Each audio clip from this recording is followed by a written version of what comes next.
Hello everyone, সবাই কেমন আছেন? আসসালামু আলাইকুম। আবার একটা নতুন ব্লগ নিয়ে চলে আসলাম আপনাদের মাঝে। তো এই ভয়েস শুনে বুঝতেছেন একটু কেমন কেমন, শরীরটা একটু খারাপ, ঠান্ডা জ্বর সবকিছু মিলে একটু অসুস্থই আছে, কিন্তু ভিডিওতে দেখে একদমই বোঝাই যাচ্ছে না যে আমি যে একটু অসুস্থ আছি।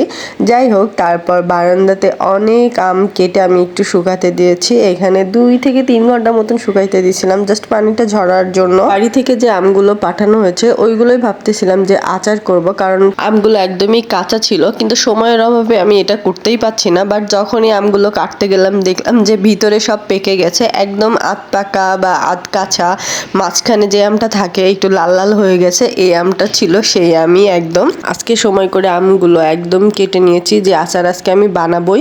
কিন্তু হ্যাঁ, আমি ফার্স্ট টাইম মনে হয় লাইফে যে আচার বানাবো। আমি কখনো ওইভাবে কখনোই আচার বানাই না, আর আমি আচার বানাতে পারিও না। দেখা যাক, ট্রাই তো করা যায়, কেন পারবো না। এখন ইন্টারনেটের যুগ, সবকিছু আমরা সার্চ দিয়ে দেখতে পারি যে কিভাবে আচার বানানো যায়, কি কি দিলে। একদমই সহজভাবে আজকে আচার বানাবো, একটা ভিডিওতে দেখছি তো ওটাই মাথায় আছে যে এইভাবে আজকে আচারটা তৈরি করব। তো আমি এই চুলাটা অন করেই সরিষার তেলটা দিয়ে দিলাম, আর যে আমের ভিতরে যে আটিগুলো ছিল এগুলো আমি ফালাই দিতেছিলাম, এগুলোর কোনো কাজ নাই। তারপর এখানে আমি শুকনো মরিচের ফোড়ন দেব, যেটাকে বলে। সরিষার তেলের মধ্যে একদম শুকনো মরিচগুলো এখানে কেচি দিয়ে কেটে গরম তেলের মধ্যে জাস্ট দিতেছিলাম এখানে, আর জাস্ট খুবই হালকা করে ভেজে নিব, একদম বেশি পুরা পুরা করব না। তারপর এর মধ্যে আমার শুকনো আমগুলোও দিয়ে দিলাম। এটা জাস্ট 2-3 ঘন্টা আমি শুকাই নিয়েছিলাম, কোনো রকম পানিটা আর নাই আমের ভিতরে। পুরো আমটা একদম সরিষার তেলের মধ্যে আমি এখানে দিয়ে দিলাম সবগুলো। এখন একটু সুন্দর মতো করে নাড়াচাড়া করে দেন পরিমাণ মতো এখানে লবণ দিয়ে দেব। লবণটা মাস্টে দিতে হবে আচারে,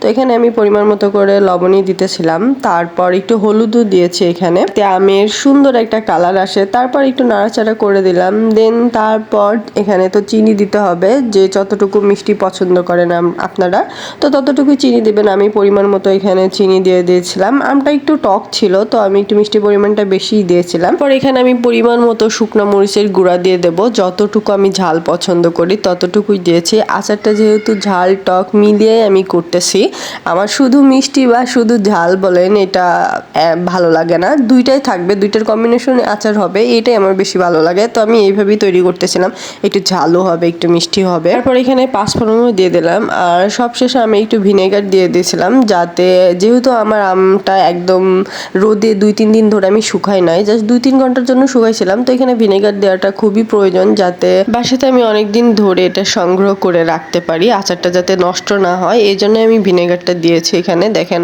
আস্তে আস্তে আচারের কালারটা কত সুন্দর হচ্ছে। এখানে 20 থেকে 25 মিনিট আমি অল্প আছে জাল দিয়েছি। আচার অলমোস্ট আমার হয়ে গেছে। এখানে আমি খেয়ে দেখতেছিলাম যে লবণের পরিমাণ ঠিক আছে কিনা বা মিষ্টি সবকিছু ঠিক আছে কিনা। খুবই অল্প উপকরণ দিয়ে এইভাবে চাইলে আপনারাও আমার মতো করে ইজিলি ভাবে আচার বানাইতে পারেন।